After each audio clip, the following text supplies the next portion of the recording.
While I was living overseas, I inherited my grandmother's condo, only to find out my brother had sold it. My lawyer reviewed the papers and smirked. Foolish move. The next day, when my brother called to brag, the truth struck him like a brick. What would you do if your own brother, your own flesh and blood, stole your inheritance, selling off something precious that was meant just for you? My peaceful Wednesday morning in Berlin shattered into a million pieces when my lawyer dropped a bomb. Barbara, you need to see this. Your brother just sold your property. I was sitting in my tiny apartment, coffee halfway to my lips, trying to process what Douglas had just said. My name is Barbara, and I'm 27. For the past 3 years, I've been living my dream, working as a graphic designer in Germany. I left Tampa right after college, desperate for a life beyond what I'd always known. My parents had been supportive, but my older brother, Tyler, who is 32, married with 2 kids, had made it crystal clear he thought I was being irresponsible, always positioning himself as the responsible one. What property? I asked Douglas, my hand shaking as I set my coffee down. Your grandmother's condo in Tampa. The one she left you in her will. My gut twisted into a knot. Grandma Eleanor. 6 months ago, she was gone. I'd flown back for the funeral, devastated. She was the one person in my family who truly understood my wanderlust, who encouraged me to take risks. But a condo? Left to me? This was news. I didn't know about any condo, I said slowly, disbelief coloring every word. Nobody told me. There was a pause on the other end, heavy with unspoken implications. Barbara, you were named as the sole beneficiary of that property in her will. It's a 2-bedroom condo in downtown Tampa, worth approximately $350,000.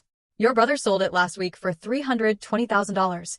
$350,000. My mind raced. That wasn't just money. That was life-changing money. Enough to wipe out my student loans, maybe even buy my own small place someday. And Tyler had just sold it? How is that even possible? I demanded, my voice rising. If it was left to me, how could he sell it?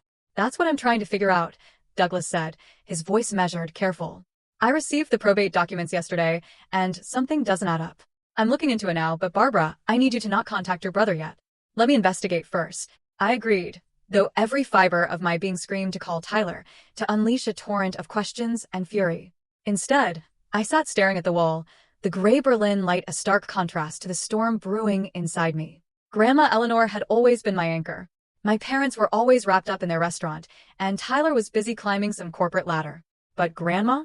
She'd spend hours with me, poring over travel magazines, dreaming of all the places I wanted to see.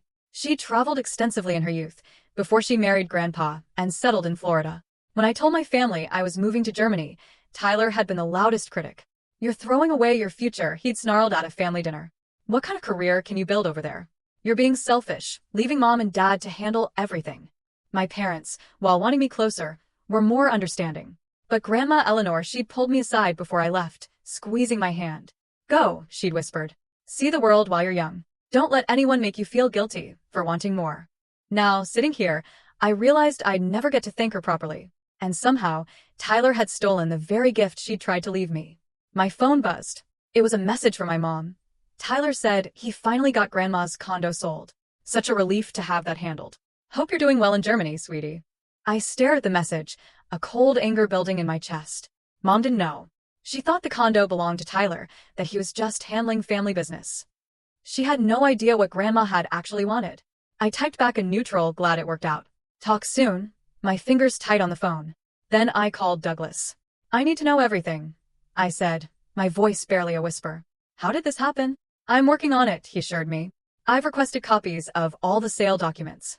If your brother forged anything or misrepresented ownership, we'll find out. Just give me a few days. Those few days felt like an eternity. I went through the motions at work, designing promotional materials, but my mind was thousands of miles away in Tampa. I kept thinking about Grandma Eleanor, about the last time I'd seen her before she got sick. Frail, but happy, telling me stories about her trip to Morocco in the 60s. You remind me of who I used to be, she'd said, patting my hand. Promise me you'll keep exploring, Barbara. Don't let life make you small. I'd promised.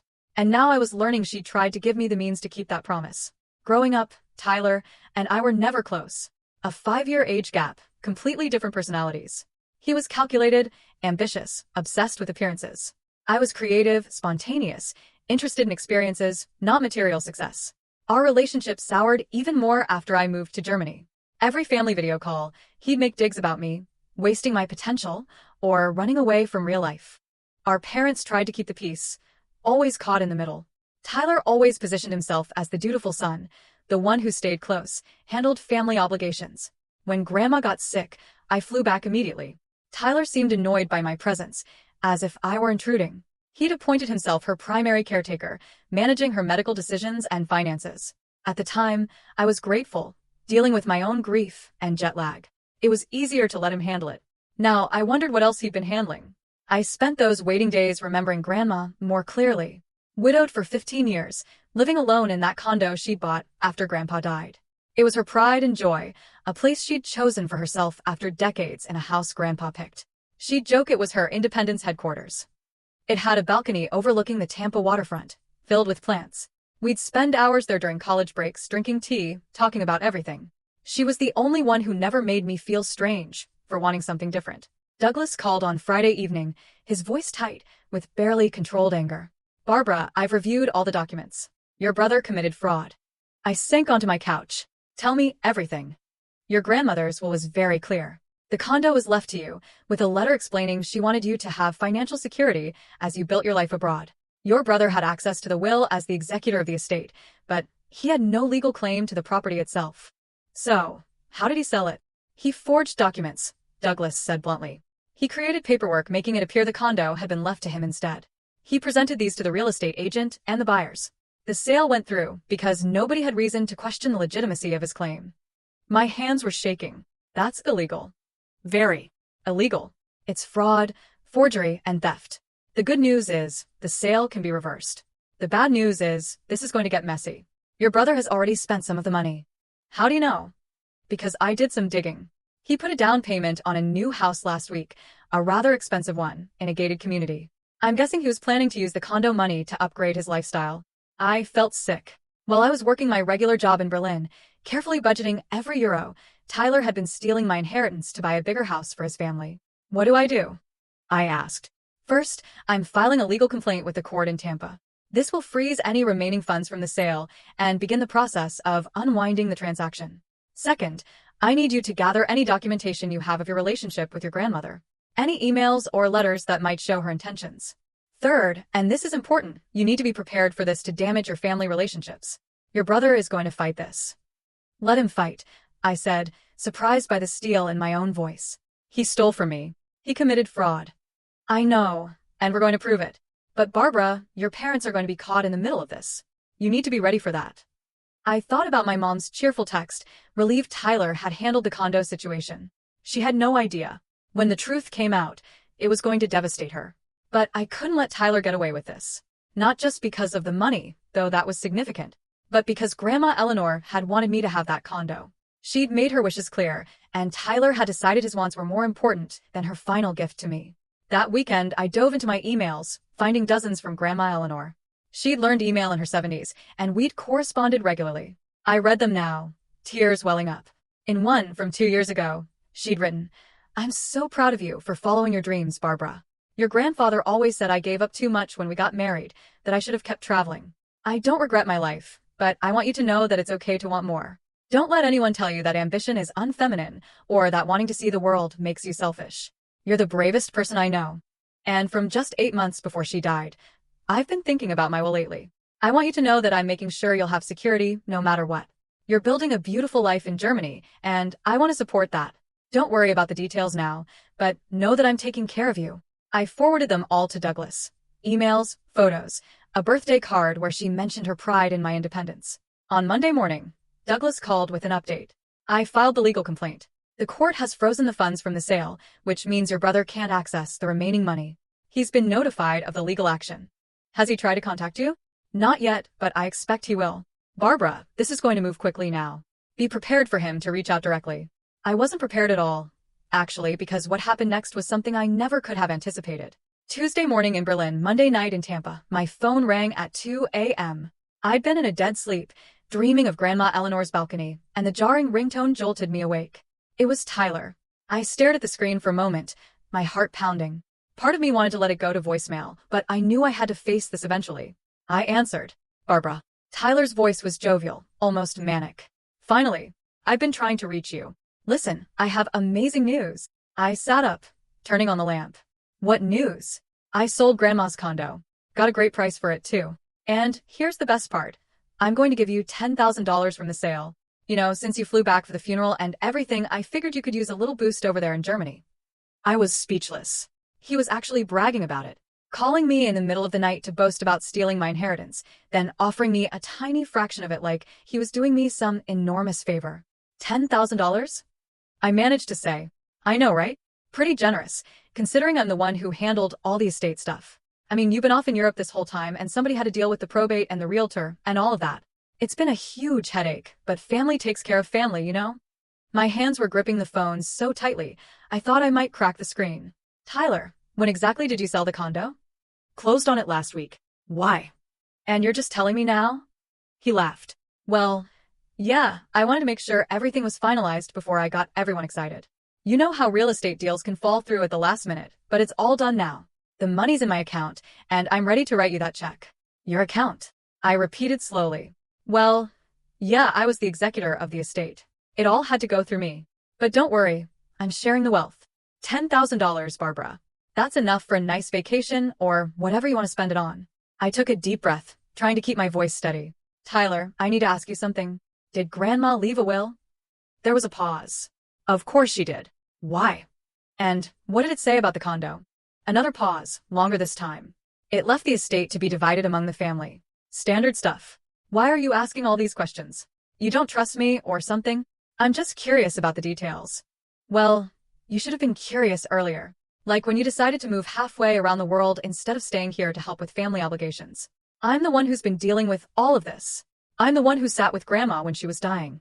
I'm the one who handled the funeral arrangements and the probate court and selling the condo. You flew in for 3 days and then went right back to your little adventure in Germany.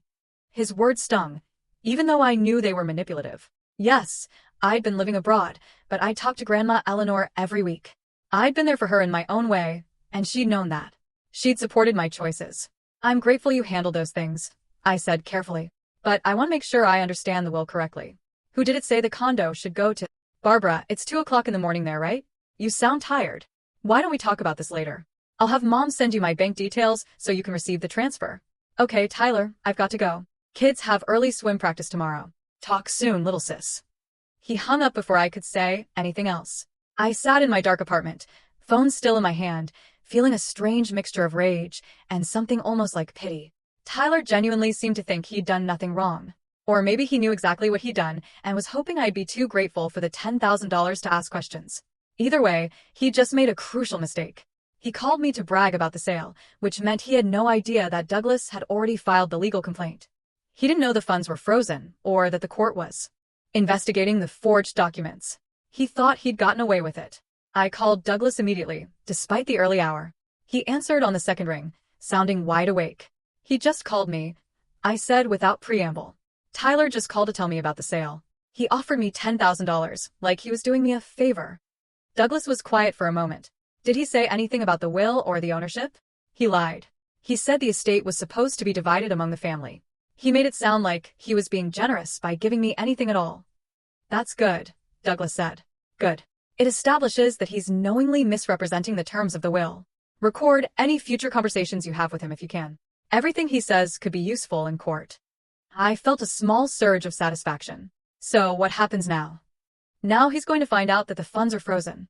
His bank will notify him probably sometime today, and then he's going to realize that someone has challenged the sale. My guess is he'll figure out it was you pretty quickly. And then what? Then things are going to get very unpleasant. Your brother is going to panic. He's going to try to spin a narrative to your family to make you look like the villain. He's going to claim this is all a misunderstanding or that you're being greedy. Be prepared for that. I thought about my parents, about how this was going to tear our family apart. But I also thought about Grandma Eleanor, about her final wish being ignored and violated by her own grandson. I'm prepared, I said. Let him try to spin whatever story he wants. We have the truth on our side. That's my girl, Douglas said approvingly. Now try to get some sleep. Tomorrow is going to be a big day. But I didn't sleep. I lay awake until dawn, watching the skylight over Berlin, thinking about Grandma Eleanor's balcony in Tampa, and wondering what she would say if she could see what was happening now. I had a feeling she'd tell me to fight. And that's exactly what I was going to do. The call came 36 hours later. I was at work, sitting in a conference room with my team, reviewing designs for a new restaurant chain campaign when my phone started buzzing insistently in my pocket. I glanced at the screen. Tyler, then my mom, then Tyler again, then a number I didn't recognize from Florida. I excused myself and stepped into the hallway, my stomach churning. This was it. He'd found out. I answered Tyler's call. Hello. What the hell did you do? His voice was shaking with rage. What the hell did you do, Barbara? I don't know what you're talking about, I said calmly, though my heart was hammering. Don't play stupid with me. The bank froze the money from the condo sale. They said there's a legal complaint filed against me. Did you do this? Tyler, I think we need to talk about Grandma's will. There's nothing to talk about. That condo was part of the estate, and I handled the estate. You have no right to interfere with this. No right. The condo was left to me, I said quietly. Grandma's will specifically left it to me. Not to you. Not to the estate. To me. There was a long silence. When he spoke again, his voice had changed, becoming calculating. That's not true. I saw the will. I was the executor. It was left to the family. No, Tyler. It was left to me. And you know it was, because you're the one who forged the documents to make it look like it was yours.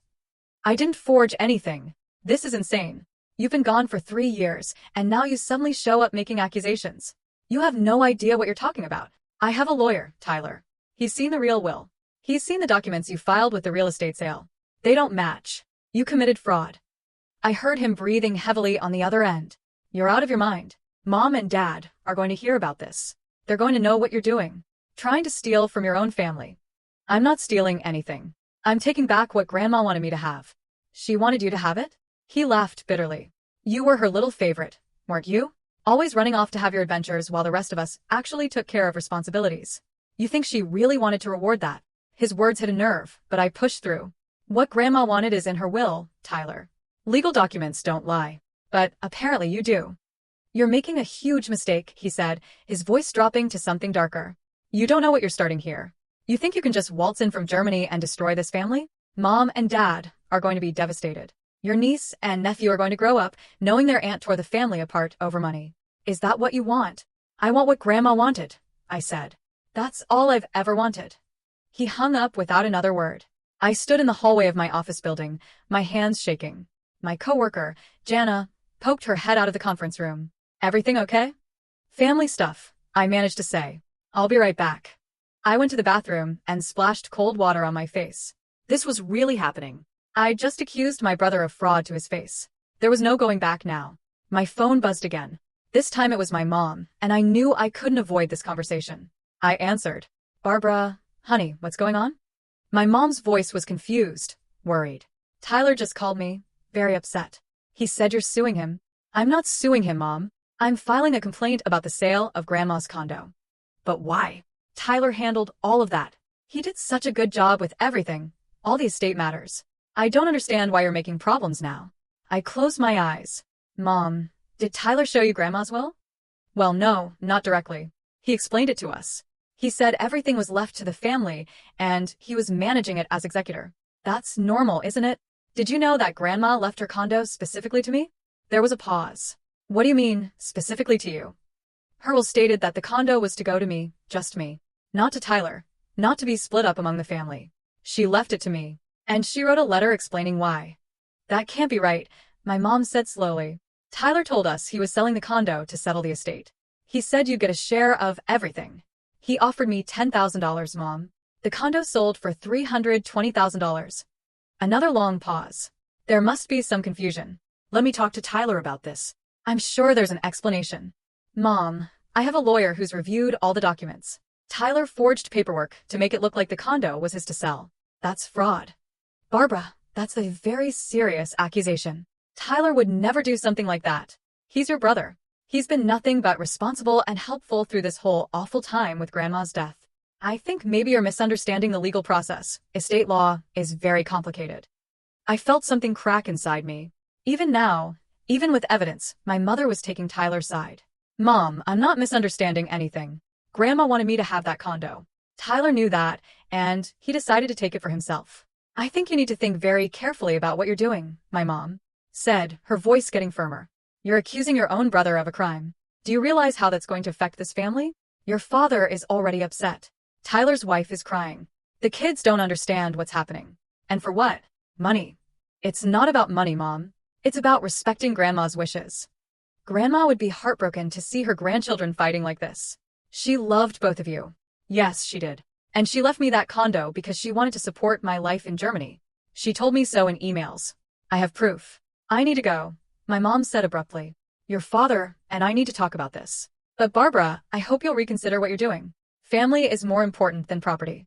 She hung up before I could respond. I stood there in the bathroom, staring at my reflection. My face was flushed, my eyes bright with unshed tears. This was what Douglas had warned me about.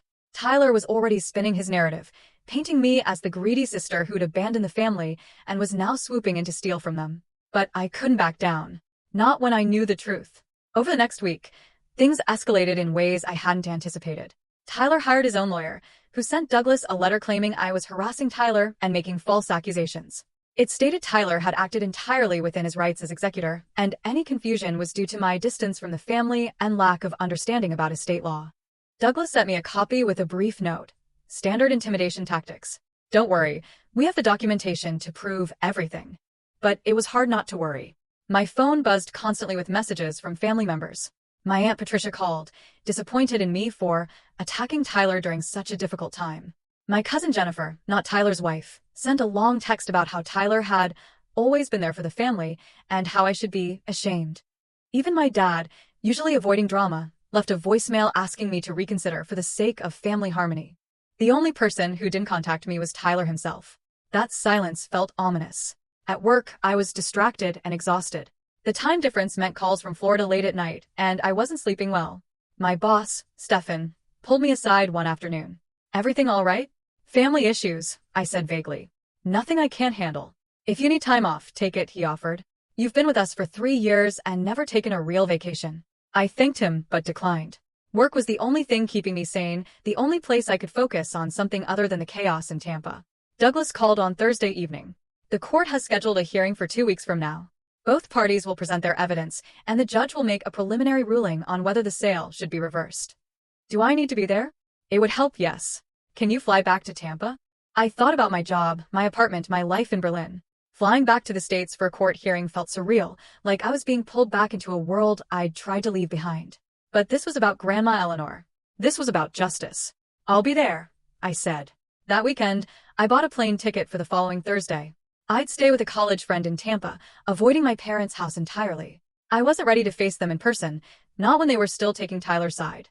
On Monday, something unexpected happened. I received an email from someone named Patricia Williams, the woman who'd bought Grandma's condo. The subject line read, "Questions about the property purchase." I opened it with trembling hands. "Dear Miss Barbara," it began. "My husband and I purchased a condominium from your brother Tyler 2 weeks ago.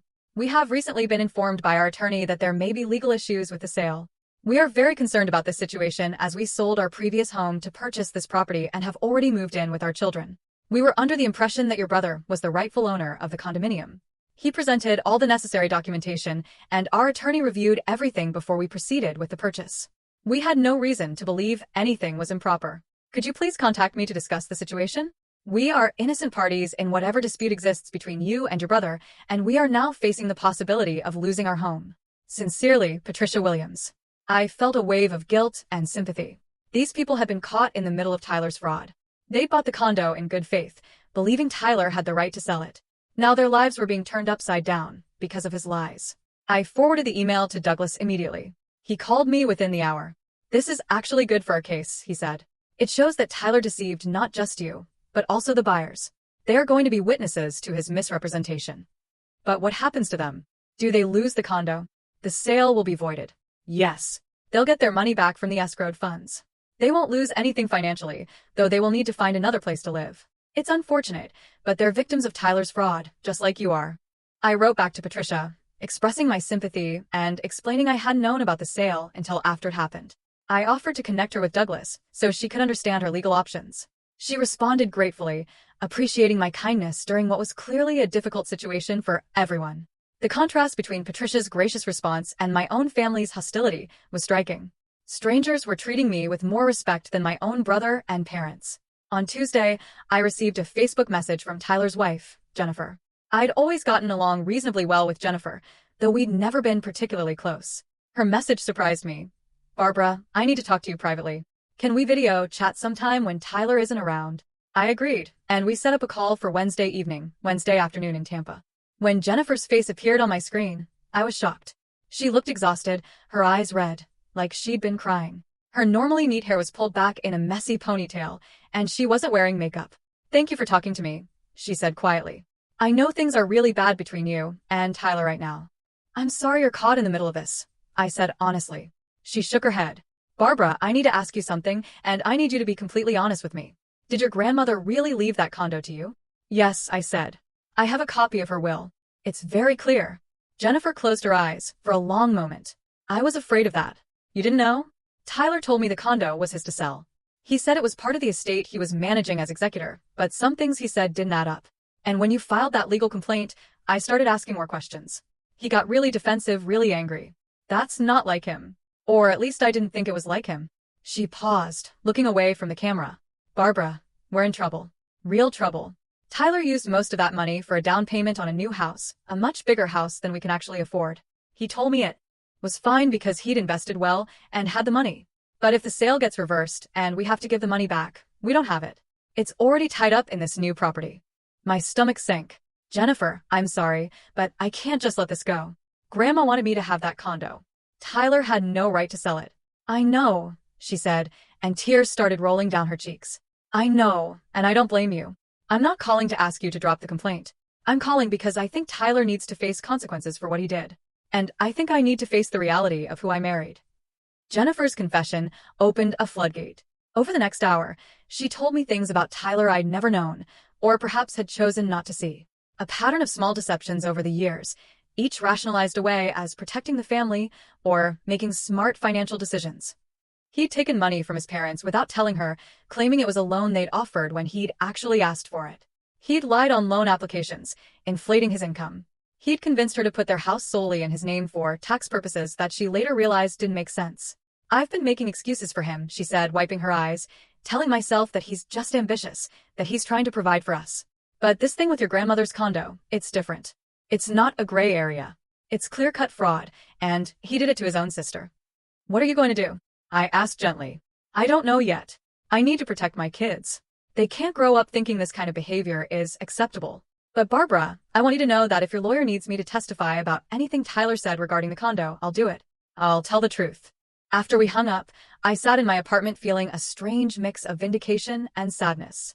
I'd been right about Tyler's fraud, but learning the full extent of his deception, seeing how it affected Jennifer and their children, made me feel sick. This wasn't just about money anymore. It was about Tyler's entire character, about lies that had been building for years. Douglas called me the next morning with news. "Tyler's lawyer wants to negotiate a settlement. They're proposing that Tyler pay you $150,000 to drop the complaint and let the sale stand." "Absolutely not," I said immediately. "That condo is worth more than that. And it's not about the money anyway. It's about what Grandma wanted." I told him you'd say that. "But Barbara, I want you to understand what rejecting the settlement means. It means going to court. It means your entire family will be forced to take sides publicly. Tyler's lawyer is threatening to make this very ugly. They're planning to argue that your grandmother was mentally incompetent when she wrote the will, that you manipulated her." I felt anger surge through me. That's disgusting. Grandma was completely lucid. We have years of emails proving that. "I know, and we'll present all of that evidence. But they're going to try. They're going to put your relationship with your grandmother under a microscope. They're going to make you defend every conversation, every visit, every gift she ever gave you. It's going to be emotionally brutal."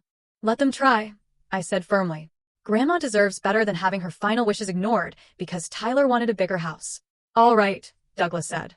"Then we go to trial. I'll inform Tyler's lawyer that we're rejecting the settlement offer." The hearing was set for Monday.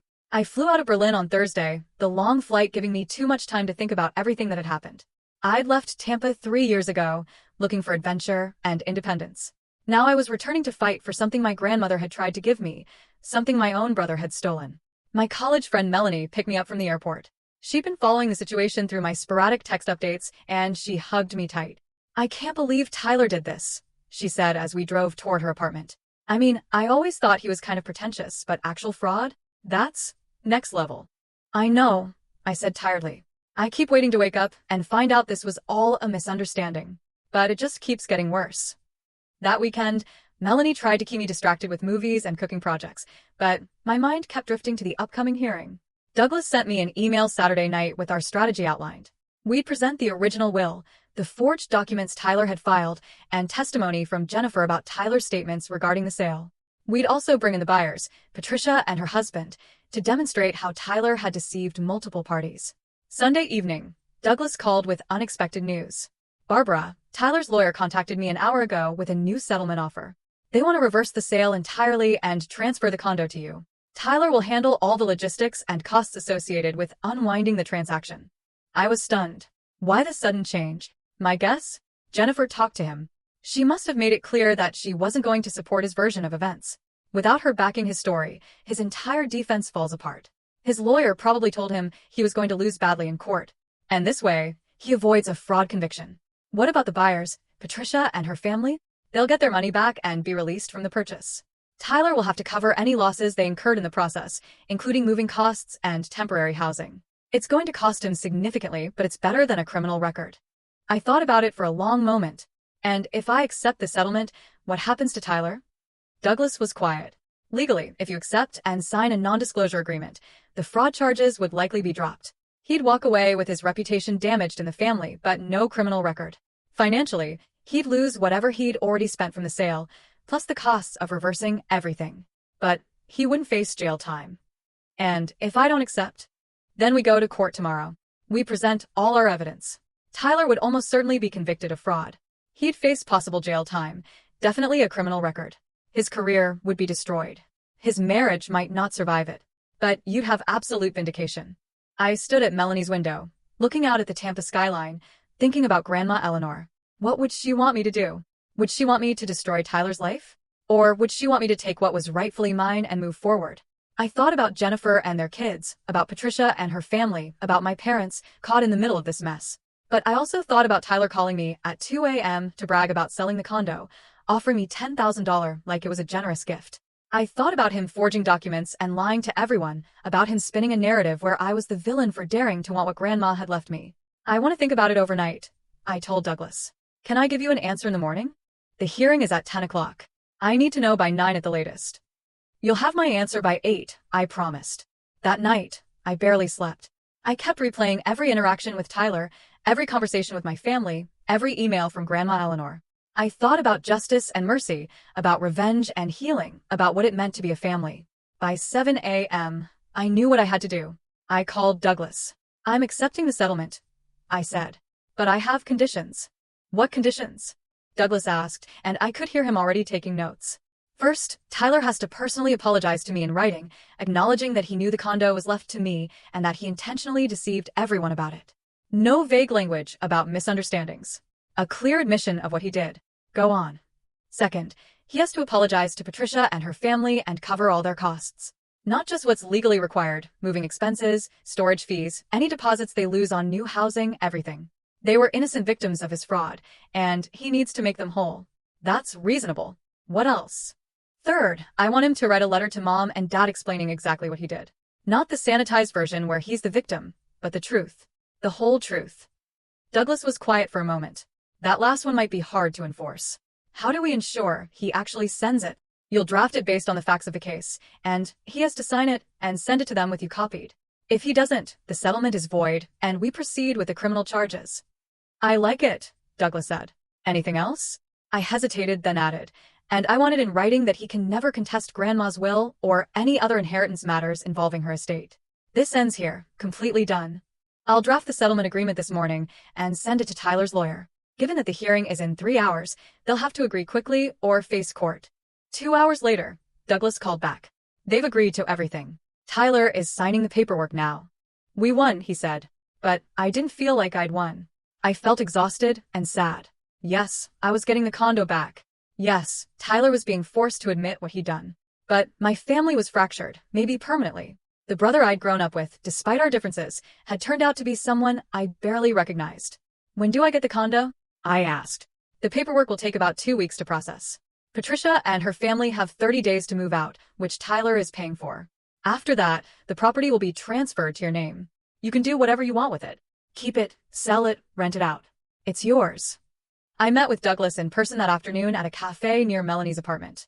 He handed me a folder with all the settlement documents, including Tyler's written apology. I opened it with shaking hands. Dear Barbara, it read, I acknowledge that our grandmother Eleanor's will specifically left her condominium to you as sole beneficiary. I was aware of this provision when I acted as executor of her estate. Despite knowing her wishes, I falsified documents to make it appear that the property had been left to me, and I proceeded to sell it without your knowledge or consent. I deceived you, our parents, the buyers, and all parties involved in the transaction. My actions constituted fraud and violated the trust placed in me as executor. I apologize for the pain and confusion I have caused. I am taking full responsibility for unwinding this transaction and ensuring that Grandma's wishes are honored as they should have been from the beginning. Tyler. It was clinical, legal, and yet, reading those words, seeing my brother admit to fraud on paper, made everything real in a way it hadn't been before. This wasn't a misunderstanding or a family squabble. Tyler had committed a crime against me, and now he had to face it. He also sent the letter to your parents this morning, Douglas said quietly. I have the confirmation. I nodded, unable to speak. I thought about my mom receiving that letter, reading Tyler's admission of what he'd done. Part of me felt vindicated, but part of me just felt sad for what our family had become. What happens now? I asked. Now you wait for the property transfer to be completed. Patricia and her family are already making arrangements to move. Tyler's handling all of that directly. You don't have to do anything except decide what you want to do with the condo once it's yours. I spent the next week in Tampa, avoiding my parents' calls. I wasn't ready to talk to them yet. I met with Patricia and her husband to apologize for the disruption to their lives, and they were remarkably gracious. We're just glad the truth came out, Patricia said. We could have been stuck in a legal nightmare for years. Your brother did wrong, but at least he's making it right now. I visited Grandma Eleanor's condo one afternoon, standing outside and looking up at the balcony where we'd spent so many hours talking. Patricia had invited me inside, and I walked through the rooms, seeing how she'd decorated the space. It was different from how Grandma had kept it, but I could still feel her presence there. This was a good home, Patricia said softly. We were happy here, even if it was brief. I hope whoever gets it next will love it as much as we did. I thanked her and left, already knowing what I was going to do with the property. On my last day in Tampa before flying back to Berlin, Jennifer asked to meet me for coffee. We chose a neutral location, a busy Starbucks where neither of us was likely to run into family members. She looked better than she had during our video call, more composed, though I could still see the stress in the lines around her eyes. I wanted to thank you, she said once we'd ordered and sat down, for not pushing for criminal charges. I didn't do it for Tyler, I said. Honestly, I did it for you and your kids and for Grandma, because I think she would have wanted peace more than revenge. Jennifer nodded slowly. Tyler and I are separating. I'm taking the kids and moving in with my parents for a while. I need space to figure out if this marriage is salvageable. And honestly, I'm not sure it is. Finding out about the condo was just the final straw in a pattern I'd been ignoring for too long. I'm sorry, I said and meant it. Don't be. This is Tyler's doing, not yours. You just wanted what was rightfully yours. The fact that Tyler turned it into this massive deception? That's on him. She paused, stirring her coffee absently. He's a mess right now. He had to sell the new house at a loss because we can't afford the mortgage without the condo money. He's humiliated at work because word got around about the fraud allegations. And our parents, well, they're not speaking to him much these days. I winced. How are they doing? Your mom called me crying yesterday. She said she never imagined Tyler would do something like this. That she doesn't know how to face you after taking his side so completely. Your dad is angry, mostly at Tyler, but also at himself for not questioning things more. They haven't called me, I said quietly. They don't know what to say. They're ashamed. They defended Tyler when you were telling the truth. And now they have to live with that. We sat in silence. For a moment, sipping our drinks. Finally, Jennifer spoke again. What are you going to do with the condo? I'm selling it, I said. I can't keep it. Not with all these memories attached to it now. But I'm going to use the money the way Grandma wanted, to build my life in Germany. I'm thinking about starting my own design studio, maybe taking on international clients. The money will give me the security to take that risk. Jennifer smiled faintly. She'd like that. Eleanor always said you were the brave one, the one who dared to want more than what was expected. Tyler used to mock me for that. I know, she said. He was jealous. I think you had the courage to leave and build something new while he was stuck in the same patterns, always trying to prove himself through money and status. In some ways, you were everything he wished he could be. I'd never thought about it that way. But maybe Jennifer was right. Maybe Tyler's fraud wasn't just about greed. It was about resentment. Resentment that I'd escaped the family dynamics that had shaped him, that I'd found freedom he couldn't imagine for himself. Before we parted, Jennifer hugged me tightly. I hope someday we can all be family again. Not the dysfunctional family we were, but something healthier, something honest. Maybe, I said. But it's going to take time. A lot of time. I flew back to Berlin the next day, emotionally drained, but also strangely at peace. The condo transfer would be finalized in another week, and then I could move forward with selling it. Douglas had already connected me with a reputable real estate agent in Tampa who specialized in downtown properties. Back at work, I threw myself into projects with renewed energy.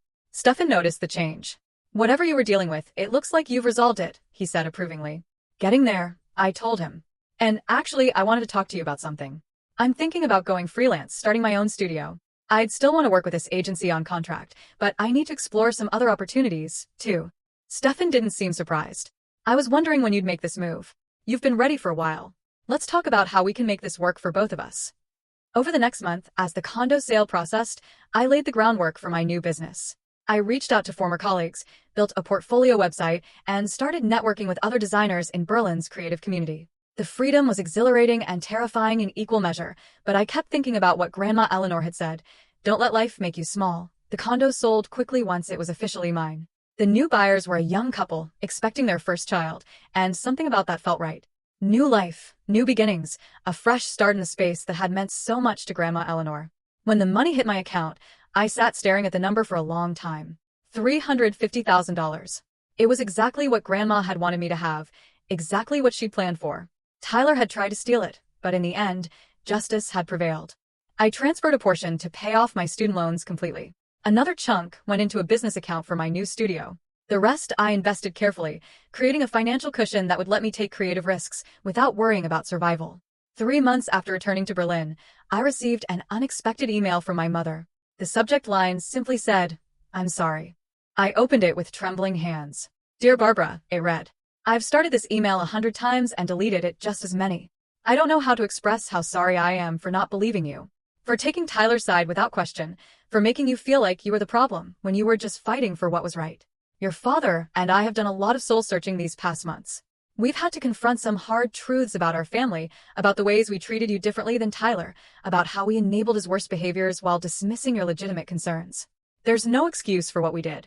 You deserved our support and our trust, and we failed you. Tyler's fraud wasn't just a betrayal of you. It was a betrayal of your grandmother's wishes, and that makes it even worse. She wanted to take care of you, to give you security as you built your life abroad. And Tyler tried to take that away. We should have questioned him. We should have asked to see the will ourselves. We should have listened when you told us something was wrong. I understand if you can't forgive us right now. I understand if you need more time, or if you decide you don't want us in your life anymore. We'll have to live with the consequences of our choices. But I want you to know that we love you. We're proud of you. We're in awe of the life you've built for yourself in Germany, the courage it took to move across the world and create something meaningful. Your grandmother saw that in you. And I wish we'd seen it more clearly, too. If you're ever ready to talk, we'll be here. With love and regret, Mom." I read the email 3 times, tears streaming down my face. It wasn't everything I wanted to hear, but it was a start. It was acknowledgement, genuine remorse, and the first step toward, maybe someday, rebuilding something with my parents.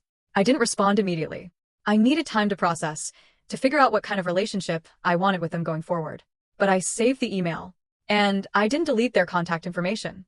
The door wasn't closed forever. My new design studio launched in November, 6 months after the whole condo situation began. I called it Eleanor Creative, a tribute to my grandmother, and the gift that had made it possible. My first client was a boutique hotel chain in Austria, followed by a sustainable fashion brand in Copenhagen.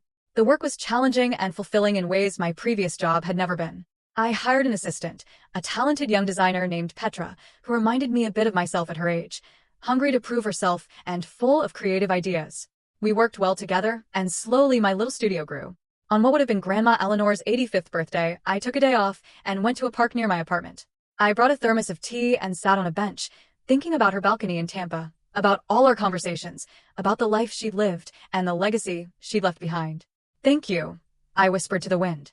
"Thank you for seeing me, for believing in me, for giving me the chance to build something real. I won't waste it." A few weeks before Christmas, I received a package from Florida. Inside was a small box with a note from my mother. "This was your grandmother's. She would want you to have it." I opened the box and found Grandma Eleanor's watch, the delicate silver one she'd worn every day. On the back was an engraving I'd never noticed before. "The world is waiting. I put the watch on immediately, feeling the weight of it on my wrist, the history it carried. It was a reminder of where I'd come from and where I was going. Tyler never contacted me directly. Through Jennifer, who I stayed in occasional touch with, I learned he'd taken a lower-paying job after losing his position at the insurance company. The fraud allegations, even though charges were never filed, had damaged his reputation in the industry. He and Jennifer were officially divorced, sharing custody of their kids. He'd moved into a modest apartment and was, by all accounts, struggling to rebuild his life. I didn't take pleasure in his downfall, but I didn't feel guilty about it either. Tyler had made his choices, and those choices had consequences. He tried to steal from his own sister, to violate his grandmother's final wishes, and he'd gotten caught. The fact that he was facing repercussions wasn't my doing. It was his. My relationship with my parents slowly, tentatively, began to heal. We video called occasionally, brief conversations that were awkward at first, but gradually became easier. They'd never fully understand my life in Berlin, but they were trying. That was something. 1 year after Grandma Eleanor's death, I returned to Tampa for a memorial gathering organized by some of her old friends. My parents were there and we hugged stiffly, but genuinely. Tyler wasn't invited, which everyone understood. After the memorial, my mom pulled me aside. "I wanted you to know that your grandmother left me a letter to give you, if anything ever happened with the condo." She must have suspected Tyler might try something. She wrote it 6 months before she died. My mom handed me an envelope, yellowed and sealed. I opened it with shaking hands. "My dearest Barbara," it read in Grandma's familiar handwriting. "If you're reading this, it means something has gone wrong with my estate plans. I wanted you to have the condo because you're the one who understands what freedom means, what it costs to build a life on your own terms. Don't let anyone make you feel guilty for wanting it. Don't let family obligation override what you know is right. You've always been stronger than you realize, braver than anyone gives you credit for. Stand up for yourself. Fight for what's yours, and remember that I'm proud of you every single day. All my love, Grandma Eleanor." I folded the letter carefully and tucked it into my purse, my vision blurred with tears. Even from beyond the grave, Grandma Eleanor had known. She'd known Tyler might try something, and she'd left me this message of encouragement and support. "Thank you for giving this to me," I told my mom. She nodded, her own eyes red. "She was right about you. You're stronger than any of us realize." Tyler's life never fully recovered from the scandal. The legal settlement was public record, and word spread through Tampa's professional circles about what he'd done. His career in insurance was effectively over, and he ended up taking a job in retail management, earning a fraction of what he'd made before. His relationship with his children suffered as they grew old enough to understand what had happened. His daughter, especially, asked pointed questions about integrity and honesty that he struggled to answer. He'd lost his marriage, his career trajectory, and most of his family's respect. The brother who had always positioned himself as the responsible one, the successful one, had been revealed as a fraud and a thief. That reputation would follow him for the rest of his life. 2 years after everything happened, I stood on a rooftop terrace in Berlin at a launch party for a major project my studio had completed. I was wearing Grandma Eleanor's watch and a dress I bought without worrying about the price tag. My business was thriving. My life was full of creative challenges and genuine friendships. And I finally felt like I'd built something that was truly mine. Looking back on the whole ordeal with Tyler and the condo, I realized something important. Grandma Eleanor's real gift wasn't just the property or the money. It was the lesson that I was worth fighting for. That my dreams and my future mattered enough to stand up and defend them, even against family. Tyler had tried to take that from me, but instead, he'd helped me discover a strength I hadn't known I possessed. And that, in the end, was worth more than any inheritance. Have you ever had to stand up for yourself against family, even when it felt like you were tearing everything apart? What would you have done if you were in my shoes? Tell me your thoughts in the comments below. I really want to hear from you.